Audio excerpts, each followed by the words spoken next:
معاہدے پر دستخط، جنگ ختم، لیکن سوال پیدا ہوتا ہے کہ آخر اس جنگ میں کون فاتح رہا؟ امریکہ نے کیا کھویا؟ ایران نے کیا پایا؟ مذاکرات کی میز پر امریکہ کو کیسے شکست ہوئی اور ایران کیسے فاتح ہوا؟ اس ساری صورتحال کے بارے میں اظہر علی خان سے بات کرتے ہیں۔ اظہر بھائی، دستخط ہو گئے، جنگ رک گئی، اب 60 روز اس پر مزید بحث ہوگی، آپس میں بات چیت ہوگی، لیکن میرا سوال ہے کہ کئی ہزار کلومیٹر دور سے آیا امریکہ، وہ آبِ ہرمز جو کھلی ہوئی تھی اس کو بند کرایا ایران کے ہاتھوں، اب دوبارہ کھلنے کے بعد خوش ہو رہا ہے۔ کیسے اب امریکہ کی شکست کو دیکھتے ہیں؟ اگر ہم بہت نیوٹرل ہو جائیں، بالکل غیر جانبدار ہو جائیں اور کسی کا بھی ساتھ نہ دیں اور بالکل نیوٹرل ویو سے دیکھیں چیزوں کو، تو ہمیں اندازہ ہوگا کہ امریکہ کو بہت بری شکست ہوئی ہے، تاریخی شکست ہوئی ہے، ایسی اس کو شاید کسی اور جنگ میں نہیں ہوئی آج تک، اور ایران نے پایا ہی پایا ہے سب کچھ۔ سب سے بڑی شکست امریکہ کی یہ ہے کہ امریکہ کے سر سے سپر پاور کا تاج چھن گیا۔ بالکل ایسے ہی۔ اب امریکہ سپر پاور نہیں رہا، اب یونی پولر ورلڈ نہیں رہا، ملٹی پولر ورلڈ ہو گیا ہے، بہت سی طاقتیں ہو گئی ہیں۔ لوگوں کا لہجہ بدل گیا ہے، جب آپ کے رویے بدلنا شروع ہو جاتے ہیں نا تو پتہ چلتا ہے کہ کس طرح رشتے جو ہیں نا وہ ٹوٹنا شروع ہو گئے ہیں۔ تو اب لوگوں کے رویے بدل رہے ہیں، ان کے لہجے بدل رہے ہیں۔ امریکہ سے گفتگو جس طرح پہلے وہ ہاتھ باندھ کے کیا کرتے تھے، اب وہ اس طرح سے نہیں کر رہے ہیں، اب وہ برابری کی سطح پہ بات کرنے کی کوشش کر رہے ہیں، ہر ملک، چاہے وہ اٹلی ہو، اسپین ہو یا کوئی بھی ہو۔ چھوٹے ملک بھی جو ہے نا وہ بھی ایسے ہی بات کر رہے ہیں۔ جی جی، اور اب جاپان کو بھی پتہ چل گیا ہے کہ ہم تو امریکہ کی گود میں بیٹھے رہے، وہ تو ہمارا ضامن نہیں ہے ہمارے تحفظ کا۔ وہ تو تحفظ نہیں کر سکا، مشرق وسطیٰ کا تحفظ نہیں کر سکا، تو ہمارا تحفظ کیا کرے گا؟ بالکل ایسا ہی ہے۔ اور جاپان نے اگر اپنی ویسلز نکالنے کے لیے امریکہ کے بجائے ایران کے مسعود پزشکیان کو فون کیا اور انہوں نے مفت میں ان کو جانے دیا ان کے جہازوں کو، تو یہ تو ایک بات ہو گئی۔ دوسری بات یہ ہے کہ جو آپ نے اپنی خطے میں اپنی بیسز بنائی تھیں، اپنے قدم جما کے رکھے ہوئے تھے، وہ اکھاڑ دیے، جڑ سے اکھاڑ دیے ایران نے۔ بم مار کے تباہ کر دیے، ڈرون مار کے تباہ کر دیے، اس کے علاوہ پوری دنیا کے سامنے ایکسپوز کر دیا کہ تم جس ساز و سامان پہ اکڑتے تھے، غرور کرتے تھے، اس کی وقت ہمارا ایک شاہد ڈرون ہے۔ بالکل، ہم ایک شاہد ڈرون ہے اور ہم اسے جوتی کی نوک پہ رکھتے ہیں۔ ہاں بالکل، اور آ کے وہ گرے گا اور اس نے تباہ کر دے گا، تو اس کو پورے خطے سے اس نے اس کے قدم اکھاڑ دیے۔ جو اسرائیل تھا وہ بھی ایک ساتھ آیا تھا، تو اس نے اسرائیل کو بھی میں بھی تباہی مچا دی، اس نے نتن یاہو کے دل کے اندر تباہی مچا دی، اس کا دل جلا دیا۔ تو مجموعی طور پہ اب ایران صرف امریکہ سے پہلے سوچ رہا تھا کہ کیسے لڑوں گا، اب اس کو اندازہ ہو گیا کہ امریکہ، اسرائیل اور کوئی اور ملک بھی ایک ساتھ آنا چاہتا ہے تو میں 3-4 بڑے ملک تو سنبھال ہی سکتا ہوں۔ تو اس کا مطلب یہ ہے کہ ایران بہت زیادہ مضبوط ہو کے باہر نکلا ہے۔ جو آبنائے ہرمز بند تھی، وہ جو آبنائے ہرمز کھلی ہوئی تھی، وہ انہوں نے بند کروائی پہلے امریکہ نے، پھر اس کو کھلوا دیا، اور اندازہ یہ ہوتا ہے کہ سمندر سے لے کے، زمین سے لے کے، فضاؤں سے لے کے، طیارے تباہ کرانے سے لے کے، اربوں ڈالر کے نقصان سے لے کے 300 ارب ڈالر کی تقریباً یہ جنگ ہو گئی تھی، اور اس میں ابھی لاسز شامل پوری طرح نہیں ہیں۔ تو وہ حتمی فگرز جب سامنے آئیں گے تو پتہ چلے گا 500-600-700 ارب ڈالر آپ نے اسی طرح ضائع کر دیے ایک ایسے کام پہ جس میں آپ کو کچھ حاصل نہیں ہوا۔ لیکن عادل بھائی، ایک چیز ہے کہ آپ ہمیشہ نا مجھ سے سوال کرتے ہیں اور پوچھ رہے ہوتے ہیں، اور یہ آپ نا ہوشیاری کرتے ہیں اور آپ ہمیں اپنی چیز نہیں بتاتے، تو آپ ذرا بتائیں کہ یہ آبنائے ہرمز جو ہے، اس کے حوالے سے آپ نے بھی بہت کام کیا، آپ نے بھی بہت پڑھا، بہت گہری نظر ہے، آپ ولاگس کرتے رہے۔ آبنائے ہرمز پہ جو کنٹرول تھا وہ ایران کا، ایران نے کیسے مضبوط کیا؟ امریکہ کیسے ہار گیا آبنائے ہرمز پر؟ دیکھیں اظہر بھائی، بات یہ ہے کہ آبنائے ہرمز پر پہلے نا توجہ ہی نہیں تھی ایران کی نا۔ وہ ٹھیک ہے کہ ایک راستہ ہے، بحری گزرگاہ تھی، وہ گزرتی تھی، انٹرنیشنل پانی تصور کیا جاتا تھا، وہاں سے جہاز گزرتے تھے، اس کی توجہ ہی نہیں تھی۔ ہوا یہ کہ جب امریکہ نے ایران پر حملہ کیا تو ایران کے ذہن میں یہ خیال آیا کہ بھائی یہ مجھ پر حملہ کرتا رہے گا اور میرے ساتھ کوئی بھی کھڑا نہیں ہوگا، تو میرے پاس صرف ایک ہی راستہ ہے، وہ آبنائے ہرمز کا ہے۔ اگر میں اس پر مکمل اجارہ داری اپنی قائم کر دوں نا تو ساری دنیا چیخنا شروع ہو جائے گی اور میرے ساتھ کھڑی ہوگی۔ ہوا بھی یہ، اس نے آبنائے ہرمز کو بند کر دی، اس نے کہا بھائی جو یہاں سے گزرے گا میں اس پر حملے کروں گا۔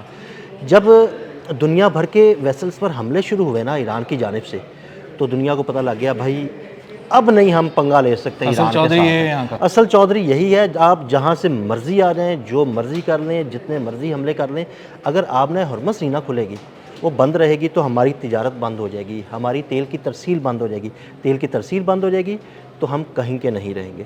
ایک بات تو یہ۔ دوسری بات یہ کہ میں آبنائے ہرمز کو ایران کے لیے ایک ایٹم بم کی صورت میں دیکھتا ہوں۔ اس کی وجہ یہ ہے کہ دیکھیں، آیت اللہ خامنئی نے فتویٰ دیا تھا کہ ہم نے ایٹم بم نہیں بنانا، اور وہ نہیں بنا رہا تھا. آپ خام خواہ کی بدماشی کرتے ہوئے آگے آپ نے اس پر حملے کیے, لیکن اب دیکھیں کہ آبنہ ہرمز کی صورت میں اس کے پاس ایٹم بم موجود ہے. وہ جب چاہے جس وقت چاہے آبنہ ہرمز بند کرے, آبنہ ہرمز بند کرے, دنیا کی تجارت رک جائے. دنیا کی تجارت رکے گی, دنیا بھر میں تیل کی قیمتیں اوپر چلی جائیں گی, دنیا بھر میں کھانے پینے کی چیزیں ان کی قیمتیں اوپر چلی جائیں گی. جو جہاز مشرق وسطیٰ کی طرف آتے ہیں کھانے پینے کی چیزیں لے کر یا عیاشی کی چیزیں لے کر, جب وہ نہیں آئیں گے تو بھائی ان کی عیاشی بھی مر جائے گی جو مشرق وسطیٰ کے لوگ ہیں. تو اور دوسرا, جب ان کی تیل کی ترسیل نہیں ہوگی, پیسہ نہیں آئے گا, تو بھائی یہ آبنہ ہرمز ایران کے لیے ایک ایٹم بم بن چکا ہے. بالکل بالکل آپ نے صحیح کہا, اور اس کو مغربی میڈیا عدیل بھائی لکھ بھی رہا ہے کہ یہ ایٹم بم کے طور پہ استعمال کر رہا ہے, اور یہ ایک ایسا ایٹم بم ہے جو بغیر جس کو پھاڑے دھماکہ کیے پوری دنیا میں دھماکہ ہو سکتا ہے, پوری دنیا میں اس کی شدت محسوس کی جا سکتی ہے, اور اس کو استعمال کر رہا ہے ایران. اور آئندہ CIA کی بھی رپورٹ ہے, اور یہ انٹیلیجنس نے بھی مجموعی طور پہ ڈونلڈ ٹرمپ کو یہ بات بتا دی ہے کہ آپ نے یہ جو سارا جا کے وہاں چھیڑ چھاڑ کی ہے نا, اس کے بعد ایران اب ہمیشہ کے لیے آبنہ ہرمز کا بادشاہ بن چکا ہے, اور آئندہ آپ کبھی بھی اس کے پاس وہ نہیں کر سکیں گے. جو پریکٹس اس کو کرنی تھی بند کرنے کے لیے اور اس کو برقرار رکھنے کے لیے, وہ سب اس نے کر کے دیکھ لیا. اور دوسری بات یہ دیکھیں, مشرق وسطیٰ جہاں پر امریکہ کے تقریباً 22-23 فوجی اڈے موجود ہیں, وہ فوجی اڈے تباہ و برباد ہو گئے ہیں. ایران نے حملے کر کے نہ وہاں پر کوئی ریڈار سسٹم چھوڑا, نہ وہاں پر کوئی فضائی دفاعی نظام چھوڑا, وہاں کی ایئر بیسز پر موجود ایون رن ویز جو ہے نا وہ تباہ و برباد کر دیے, ان کے کمانڈ اینڈ کنٹرول سینٹرز تباہ کر دیے. تو وہ 22-23 بیسز جو خطے میں امریکہ نے بنا کے رکھی ہوئی تھی, اور امریکہ سمجھتا تھا جناب وہ خطے کا بہت بڑا بدماش ہے اور پتہ نہیں کیا اپنے آپ کو سمجھتا تھا, اس کی اجارہ داری تو ختم ہو چکی ہے. اور اس معاہدے کے بعد اب آہستہ آہستہ وہ بیسز بھی خالی ہونا شروع ہو جائیں گی. امریکہ یہاں پر اپنی موجودگی رکھے گا ضرور, لیکن وہ 22-23 بیسز کی صورت میں نہیں ہوں گی. ہو سکتا ہے کہ وہ بیسز کم ہو جائیں, 10 ہو جائیں, 8 ہو جائیں, 7 ہو جائیں, 12 ہو جائیں, یا اگر وہ بیسز 7, 8, 10, 12 بھی ہوتی ہے تو ان پر جتنے بھی ان کے اہلکار موجود ہیں نا, وہ اہلکار بھی جو ہے نا ان کی تعداد بھی کم کی جائے گی, طیاروں کی تعداد کم کی جائے گی, کیونکہ امریکہ کو اب پتہ لگ گیا کہ بھائی وہ بیس بنائے نہ بنائے, ایران اسے چھوڑنے والا نہیں. ہاں, اور یہی بات دنیا ڈسکس کر رہی ہے کہ دنیا اب پہلے جیسی نہیں رہے گی ایران سے جنگ کے بعد. اب چیزیں چینج ہو جائیں گی, اب امریکہ بہت محدود ہو جائے گا, بہت سوچ سمجھ کے چلے گا. تو امریکہ نے کیا لوز کیا؟ امریکہ نے اپنی سپر پاور کا تاج لوز کیا, اپنے بہت سارے پیسے لوز کر دیے جو اس کے اربوں ڈالر کے ہیں, جس کی اب ڈیٹیلز آتی رہیں گی کئی سال تک اور نئے نئے زاویوں سے آئیں گی. سفارتی طور پہ کمزور ہو گیا امریکہ, اب اپنی بات نہیں منوا سکتا. بہت ساری طاقتوں نے اس کو للکارنا شروع کر دیا ہے, اس سے الگ ہی لہجے میں بات کرنی شروع کر دی. آپ نے بات کی کہ بہت ساری طاقتوں نے اسے للکارنا شروع کری. دیکھیں, امریکہ کو نمبر 1 سپر پاور سمجھا جاتا تھا اس جنگ سے پہلے. ہوا کیا کہ ایران نے اس کا غرور خاک میں ملایا, اب وہ نمبر 1 سے نمبر 3 پہ چلا گیا ہے. ٹھیک ہے,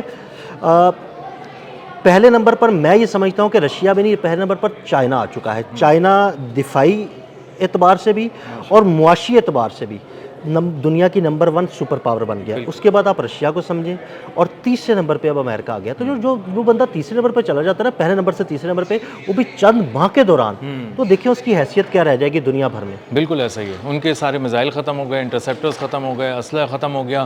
F-35 طیاروں کے بارے میں رپورٹ آئی ہے کہ جی کہ 4 میں سے صرف 1 طیارہ کام کا ہے, 3 ناکارہ ہیں, کسی مشن پہ بھیجے ہی نہیں جا سکتے. تو یہ سرکاری رپورٹس ہیں, کہیں ادھر ادھر کی نہیں ہیں. تو اس سے اندازہ ہوتا ہے کہ امریکہ بہت بری طرح ٹوٹ چکا ہے. امریکہ اس وقت اکڑ کے کھڑا ہے, لیکن بہت ساری اس کی جو رگیں ہیں اندر سے وہ کٹ چکی ہیں, اور یہ دیو ایک ساتھ ہی اب نیچے آ رہا ہے اور ایک ساتھ ہی گرتا ہوا محسوس ہوگا. تو ایران نے عدیل بھائی سب کچھ پا لیا ہے, $300 ارب بھی شاید اس کو ملنے والے ہیں, معیشت اس کی بہتر ہو جائے گی, آئل ایکسپورٹ شروع ہو جائیں گی, اس پہ پابندیاں ختم ہو جائیں گی, دنیا اب اس سے سفارتی تعلقات قائم رکھے گی. وہ گندا بچہ نہیں ہے, بچہ ہو گیا پوری دنیا کے لیے, اب لوگ اس سے بات کرنا شروع ہو گئے.